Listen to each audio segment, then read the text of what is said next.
Alors, on peut également parler de l'exigibilité. C'est quoi l'exigibilité sur le plan fiscal ou en matière d'impôt? L'exigibilité, c'est le moment où l'administration fiscale peut maintenant légalement réclamer les paiements de l'impôt. Donc, chaque impôt doit avoir, n'est-ce pas, une période pendant laquelle l'administration fiscale peut maintenant exiger le paiement de cet impôt-là. On peut également vous parler de la matière imposable. C'est quoi la matière imposable? C'est un ensemble, n'est-ce pas, d'éléments ou d'opérations soumis à l'impôt. Exemple, les revenus ou soit les bénéfices. Donc, tout ce qui est comme éléments ou opérations qu'on peut soumettre à l'impôt, c'est ce qu'on peut appeler matière imposable. Alors, on peut vous parler également de la base imposable ou de l'assiette de l'impôt. C'est quoi? C'est tout simplement un montant ou une valeur sur laquelle on peut calculer l'impôt. Exemple, la rémunération nette imposable en matière d'IPER. Donc, la base imposable, au fait, peut être aussi considérée comme une partie de la matière imposable. Parce que si vous avez déjà étudié d'autres cours en matière fiscale, ou bien si vous aurez l'état d'approfondir d'autres cours en matière fiscale, on peut vous montrer comment est-ce que vous pouvez évaluer, n'est-ce pas, la matière imposable. L'évaluation de la matière imposable va tout simplement permettre à l'administration fiscale de maîtriser la base imposable. Parce que ce n'est pas toute la matière imposable qu'on peut imposer. Okay? Il y a maintenant une évaluation qu'on doit faire pour tirer la base imposable. Prenons l'exemple ici de l'IPER. En RDC, la matière imposable de l'IPER, c'est la rémunération. Mais ce n'est pas toute la rémunération qu'on doit imposer. On doit alors évaluer cette rémunération pour trouver la rémunération nette imposable qui sera maintenant imposée en matière d'IPER. Voilà. On peut également vous parler de l'opération imposable. C'est quoi l'opération imposable?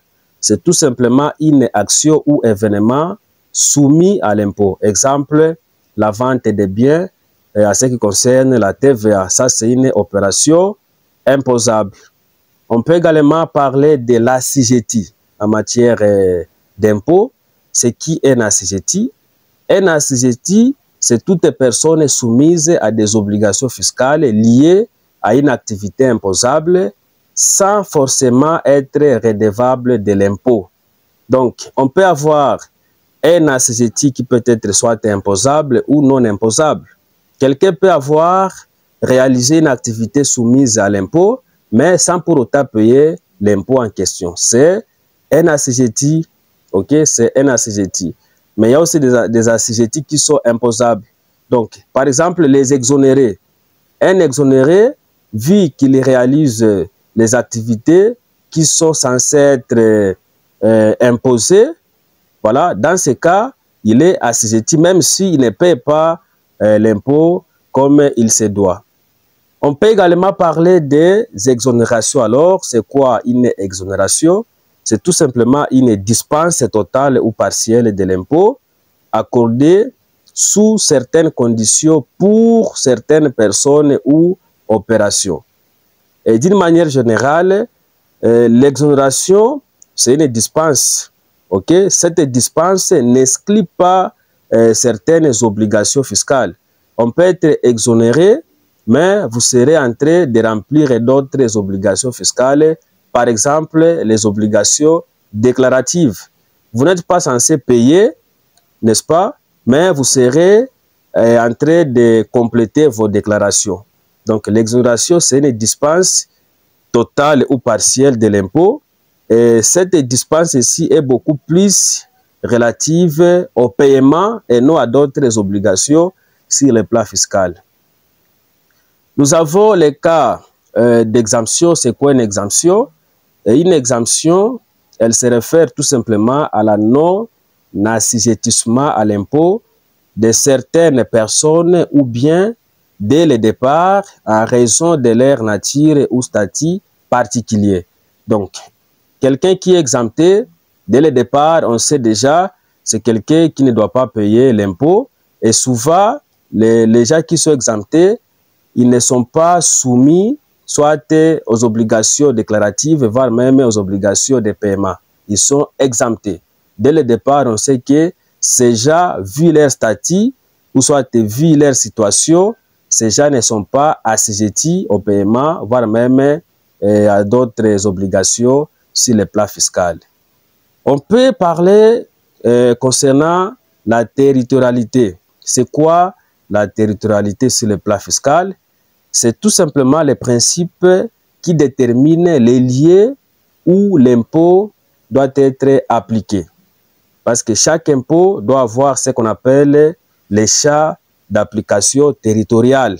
L'impôt ne doit pas être appliqué partout, mais d'une manière générale, en RDC, la territorialité se limite, n'est-ce pas, en RDC, donc au niveau des frontières. Alors, on peut vous montrer aussi c'est quoi les champs d'application sur le plan fiscal. Les champs d'application cherchent tout simplement à déterminer les personnes, les biens ou soit les activités soumis à l'imposition ainsi que les territoires concernés selon la législation fiscale. Par exemple, l'impôt professionnel sur les rémunérations en RDC s'applique aux salariés, n'est-ce pas, percevant les revenus professionnels des sources congolaises. Voilà. Donc, les champs d'application déterminent, n'est-ce pas, qui seront imposés, qu'est-ce qu'on va imposer et où est-ce qu'on va imposer. Donc, ça détermine les personnes, les biens ou activités soumis à l'imposition ainsi que les territoires concernés selon la législation fiscale en vigueur. On peut également vous montrer c'est quoi la liquidation de l'impôt. La liquidation de l'impôt, c'est le processus, c'est tout simplement du calcul de l'impôt dû par les contribuables. Ok? Elle consiste à appliquer les taux d'imposition à la base imposable. Ça, c'est la liquidation de l'impôt.